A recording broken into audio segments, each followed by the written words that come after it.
Hey everyone, welcome back. And I have the honor and privilege of introducing you to Lucas Marino. And he's just like kind of the best. I think if you talk to anybody that we both know, they would go, "Isn't Lucas the best?" And you're after this interview and you get to know him, you're going to go, "Isn't Lucas the best? He's the best." So, hi, Lucas. How are you? Hello. These are very serious, formal interviews. Yes.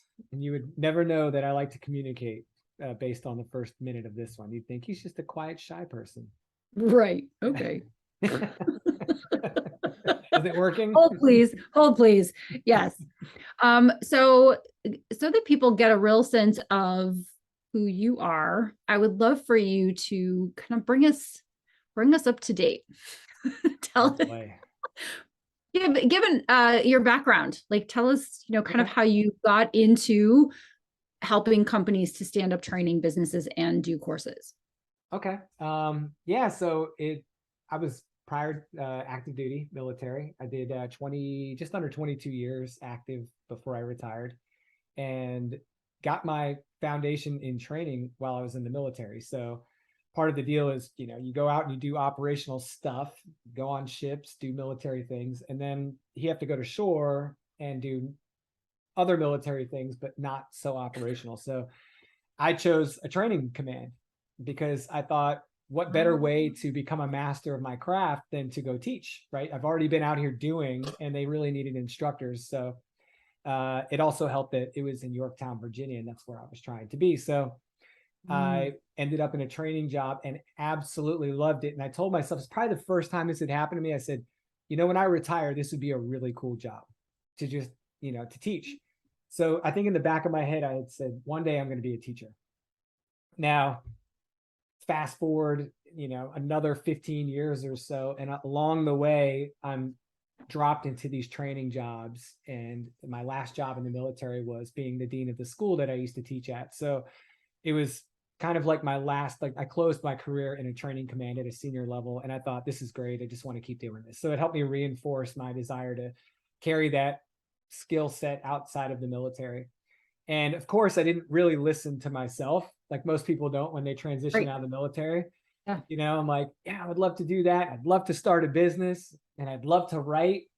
But man, how do I turn down this fantastic income they're going to offer me as an engineer?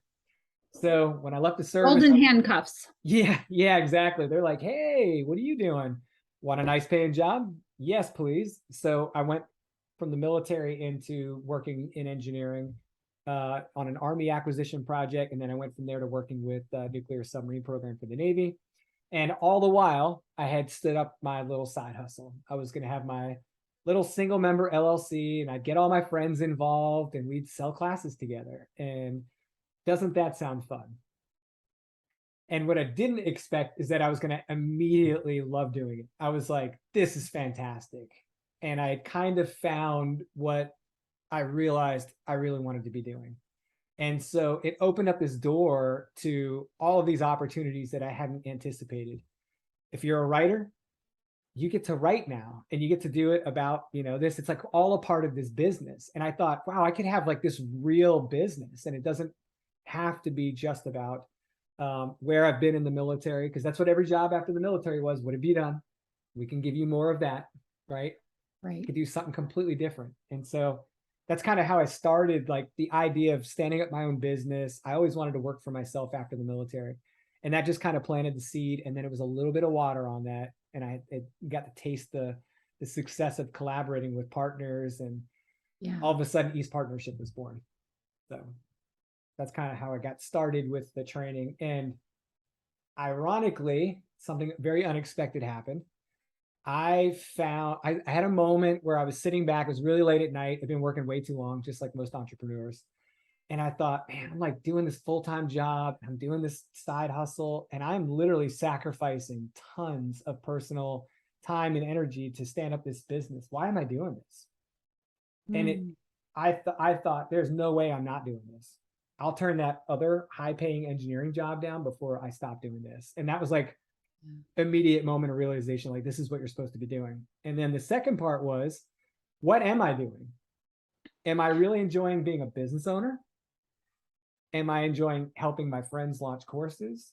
And then I realized I actually really like helping them more so than, I thought it would just be me Yeah. teaching, Right. but it was helping them launch their training that was like really rewarding to me. Yeah. And I thought, I've got to do this. So I grew both the businesses alongside each other. One where I grew my own training business, and the other where I help other people do that. So you have East Partnership and Marino training. Yes, ma'am. Most certainly did. And what happened to that full-time job? It went from full-time to part-time pretty quickly. And so it's funny because when I first met Honorée and we talked and I got to know her a bit more, and she said, you should come do this mastermind. And I said, okay. And I get to the room and everyone's there.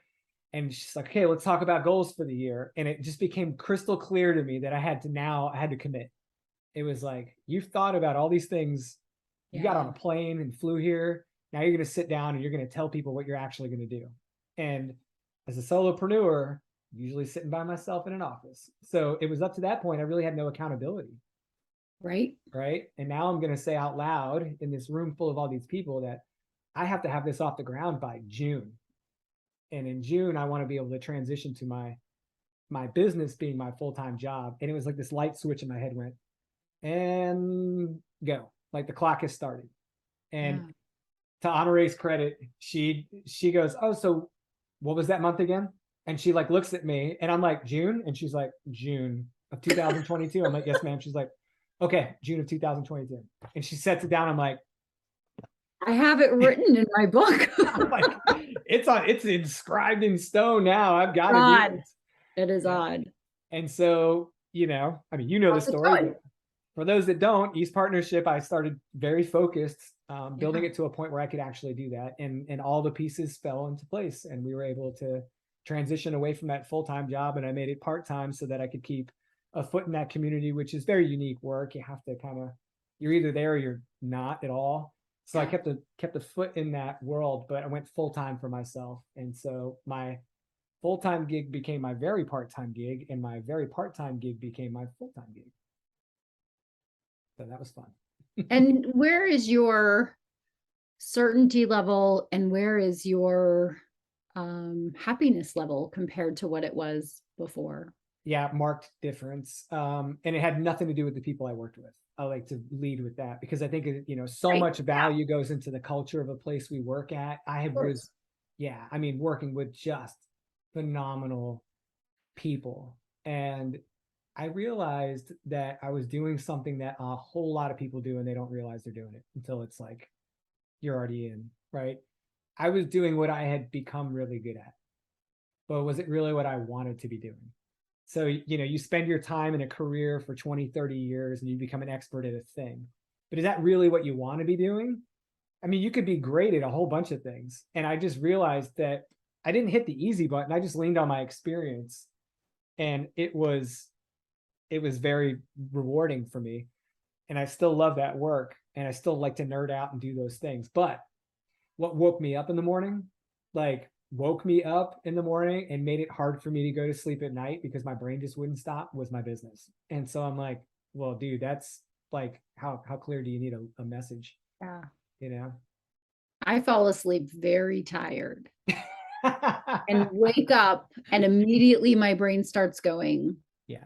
Like I woke up this morning and came and pulled out my bullet journal as I always set up my next day in my bullet journal. And then I wake up and I think, here are like 7 or 8 things I need to do. I need to get upstairs and capture them. I wake up excited about what I'm doing. I think everyone should have that gift. Yeah. It would have been really hard to convince me that was going to happen all those months earlier when we were talking about it for the first time. It's hard to see forward. And I guess I'm bringing that up because if anyone's listening and they're like, okay, I understand and I hear what you're saying and I can imagine that, but it's hard for me to see it. I'm that person. I have a hard time an engineer. Yeah. Yes. Yeah. And it's easy to think, oh, she could do it or he could do it, but I can't do it. But you can do it. Anyone can do it. You can do it. Yeah. I did it. Lucas did it, is doing it. Yeah. You absolutely can. But that's why when I talk about EBM to people, I don't say, and you're going to feel so happy, right? I'm like, you're going to make a lot of money. You're going to be able to feed your children. Right. Right? You're going to not have to duct tape your muffler to your car anymore, right? Like very practical things, because the esoteric things, talking about the great friendships and connections, the joy level going up, the freedoms, right? We talk a little bit about the freedoms, but I really talk about the tangible things, not the intangibles. But almost everyone says the intangibles are the best.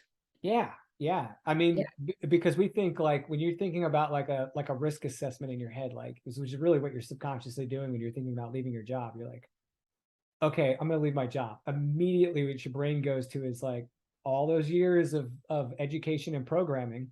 And how am I going to pay for health insurance? Yeah.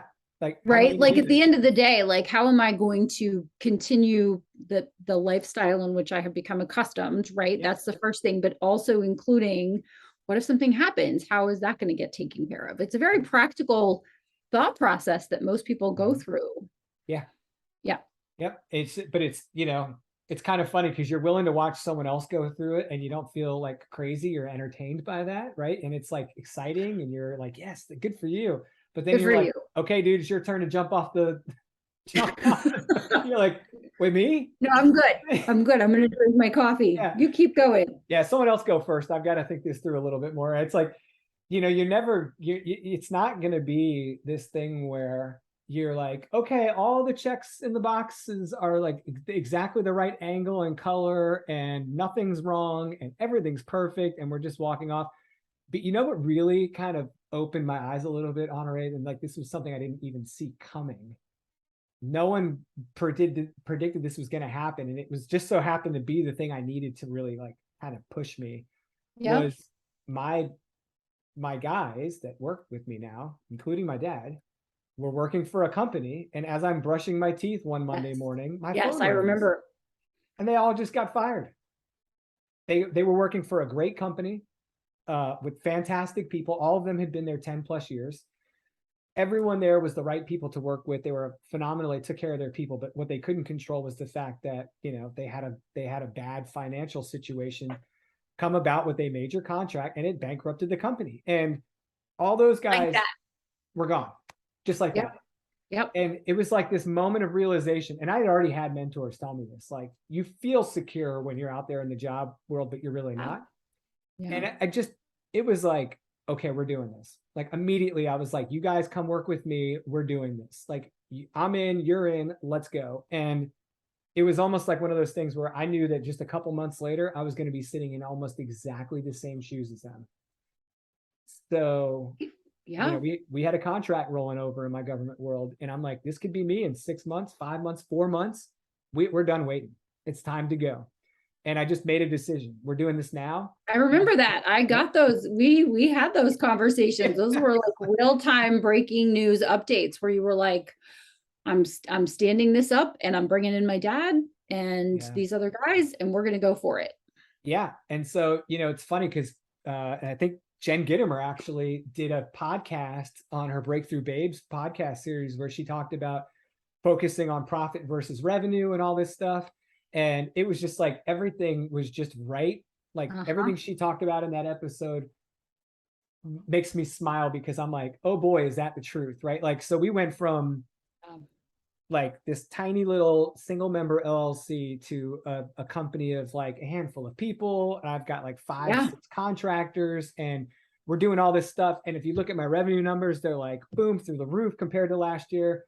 It's a totally different business than it was, and it needed that shift to get there. And that gave me the freedom to be able to go, okay, now I can really serve other people more by doing the Marino training thing. And that just took off like wildfire because I was more available to help people because I wasn't the only one cranking all this stuff and turning the knobs and, so that's how Marino training got more legs under it as well. And I realized like, oh, look at that. Instead of worrying that I'm going to leave my job and I'm only going to be able to do X, I left my job and I was able to take all that energy and build both of these things. And they've both wildly exceeded my expectations. So I'm like, dude, I wish you could have showed me that, not you, but I just wish I could have seen that myself a year ago.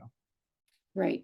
Well, and it's just, you're a seasoned experienced professional in a relatively young business, but it is succeeding because you're bringing all of that to bear, and you've got the folks around you that are saying like, yes, this is good, keep going, here are things to consider. Yes, ma'am. Yeah, and I would just say Yeah. one last thing, because I know I'm going to beat this thing up, but if you feel like you're a year or 2 or 3 into your business and it's not where you want it to be yet, you don't realize how young your business is. Like it took me 4 years from the time of launch to get to the point where I was like, okay, we're going to be okay. Like, it's crazy how it takes that time, but I think that's really separates the people that are dedicated and focused and really want to get this done, and are serious about it. So if you're out there and you haven't gotten to that point yet, and it could happen at year 2, it could happen at year 12, there's no rule that says it has to happen by a certain time. But if you're surviving, you're doing good. Yes. You never went upside down.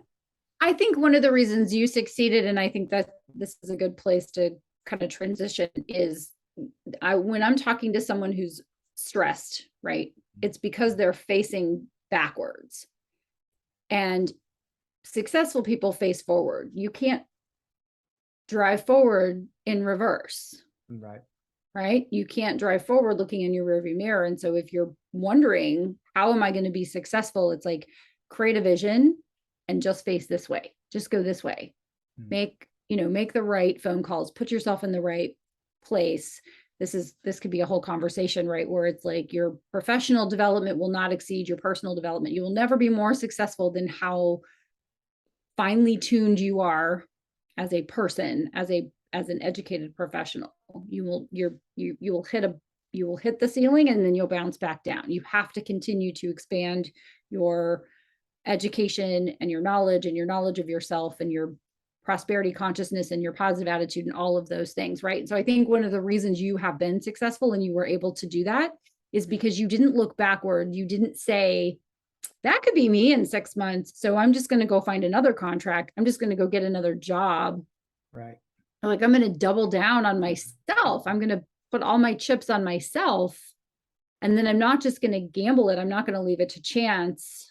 I'm going to make it a choice, and I'm going to make the success happen. And I'm going to put the pieces in place. And then I'm just going to keep taking the steps to get there. That's my opinion. And thank God I had the network I had, with the Empire Builders Mastermind. Thank God I had the mastermind, because I really needed that like support structure behind me.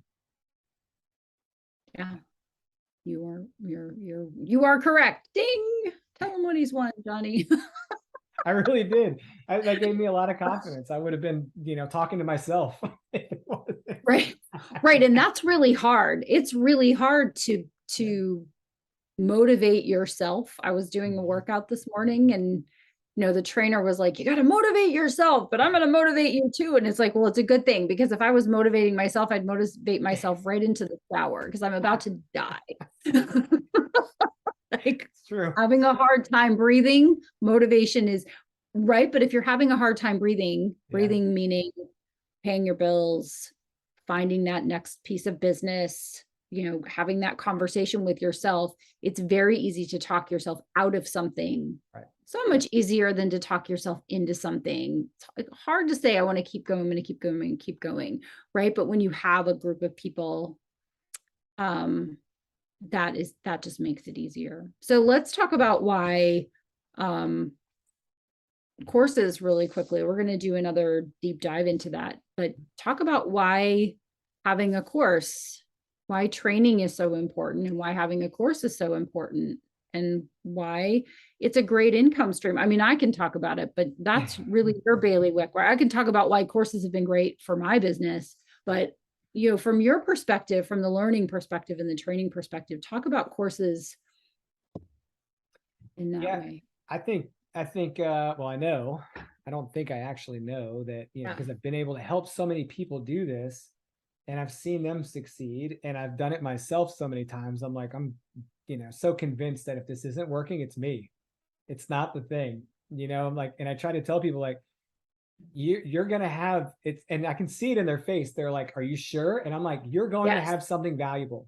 Yes. If your message is right and you are actually teaching someone of value, and it either helps them become more educated and informed in something that produces value for them, or it could be an or helps them close some performance gap that changes things for them in a positive way, then you are providing them with something valuable. And if you're not sharing it with them, you're doing them and yourself a disservice. Correct. Right. And so how do you package that? You've got different ways you can do that. You can do it through books, you can do it through courses, you can do it through coaching programs. And so each of these different mediums presents a different way for you to generate income and revenue for your business, but it also is a different way to meet an audience. And so some people are more inclined to take one route over the other. Others, like I think you're like I am, you want all of them, right? I'm like, yes, give me the course. Yes, give me the book. Like I want them both at the same. I want the workbook, the book, the course. I want all of it because I just love to immerse myself in this. So if you've gone as far as like writing and publishing a book, you've already done so much of the work that it takes to then get to the course. Yep. So it's a different position for like someone who's an author in like this nonfiction space and has some skill set that helps other people make money or helps improve other people's lives in some way. And they find that valuable, and you know you've got it, the solution to their problem or something to help them along the way. You can use courses as a fantastic medium to relay that to them in a very lucrative package. Now, when I say lucrative package, I mean like as a business owner, there's a certain amount of like, I want to help everybody and I'm going to help everybody I can, obviously built into the equation, or you wouldn't be doing this. But you also have to do it in a way that you can put some food on the table. And the profit margin for courses is excellent if you build them right and you keep them alive long enough. So just like a book, just like a coaching program, there's a certain amount of investment in developing it. And then your goal is to get a return on that investment as fast as you can, and then turn that into profit. So you can do that pretty quickly with courses if you go about building the course properly, focusing on quality, and on teaching them what they need to know. Don't try and sell people things they don't need to know. And then you turn around and you package it and market it and help people in a way that resonates with them. You will make your return on your investment. You will do it sooner rather than later. And it's a very rewarding thing, because if you have an ounce of mentorship in your body, like you want to help people as a coach, a mentor, a teacher of some sort, it's just such a great way to reach more people than you possibly can one-on-one. Yes. And it is great for impact, right? Yes. Like what you were just saying, but it's also great for income. And I didn't realize that even initially, even when I was like, oh, I'll just create a course about this and threw up a course, the income was more than selling individual books, and the impact was more personal. I actually liked it better. I didn't even know what I didn't know. I just was like, oh, I'm just going to create a course. And so I created several courses for different, one for single moms, one for, my business coaching business, and then one for prosperity for writers, the book that I wrote. And those courses are still available and still selling and still making an impact. And it's so fun because what you said is true. If you have valuable information and you provide it to people, it will be a very profitable situation over time, because it doesn't, if it's done well, just like a book, it's not an avocado. It doesn't go bad. You can always find new people who would be interested in your courses and provide benefit to them in exchange for them compensating you. Yes, ma'am. Yeah, I love absolutely. And I mean, for people that need to have some type of numbers to, to see it, to believe it. Sure. Yeah. 80% of the revenue in my business is through training products. The other 20% are through services and those types of things. So I'd say 70 to 80% of my annual profit this last year, annual revenue, period, over and out, money coming into the business, period, is through training products, not through training services where I teach someone how to do it. It's through actual training products that we sell and either deliver live or online or whatever. And so, there's that kind of power involved in a product that you can develop. And if you develop it the right way and you present it the right way, it's going to carry you.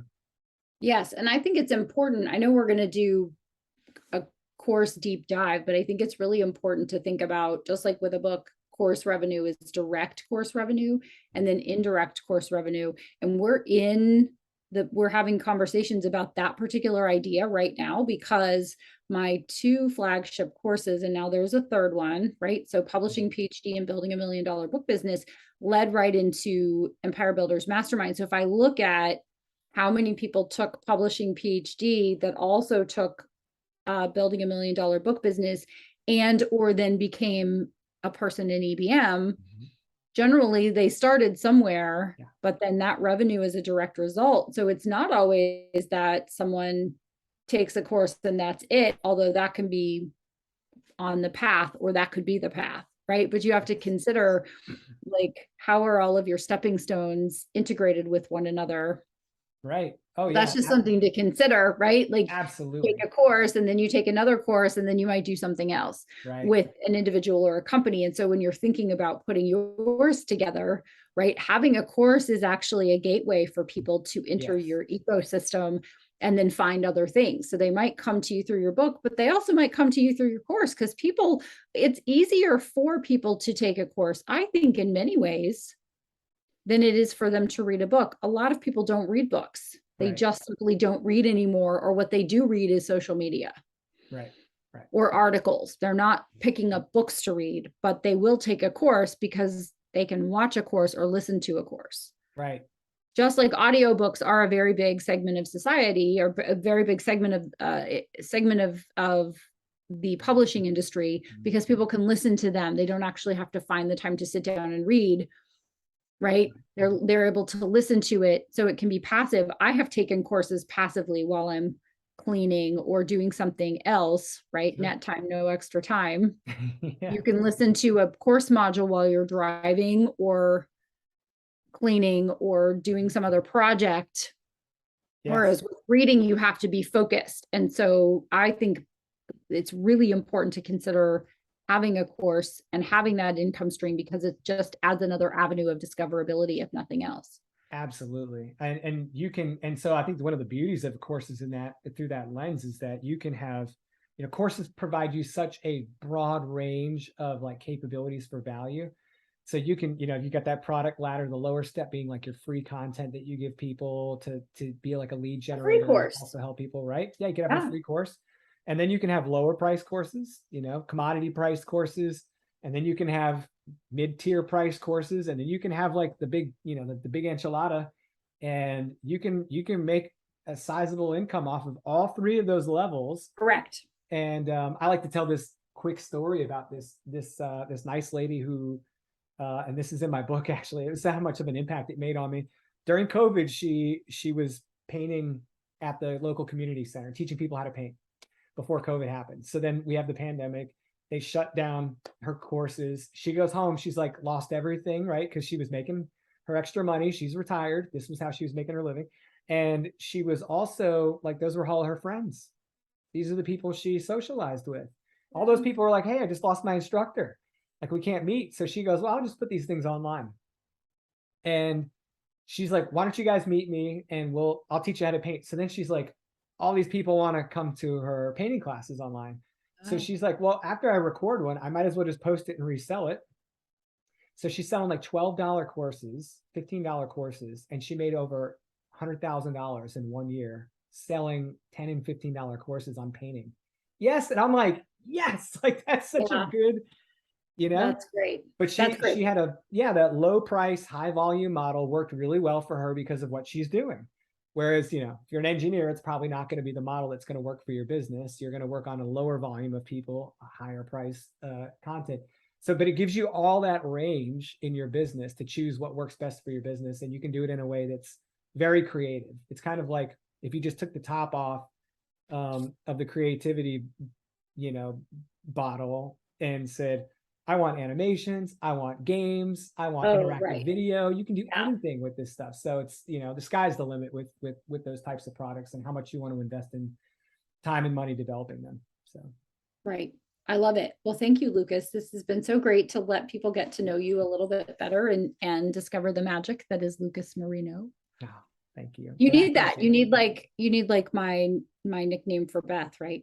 And so I need like to give you Lucas, Magic, Marino, something. I'll come up with something. I'll come up. Stay tuned, everybody. Like keep watching. Like and share and subscribe and ring the little bell and stay tuned because I am going to work on a really cool nickname for Lucas. Thank you guys.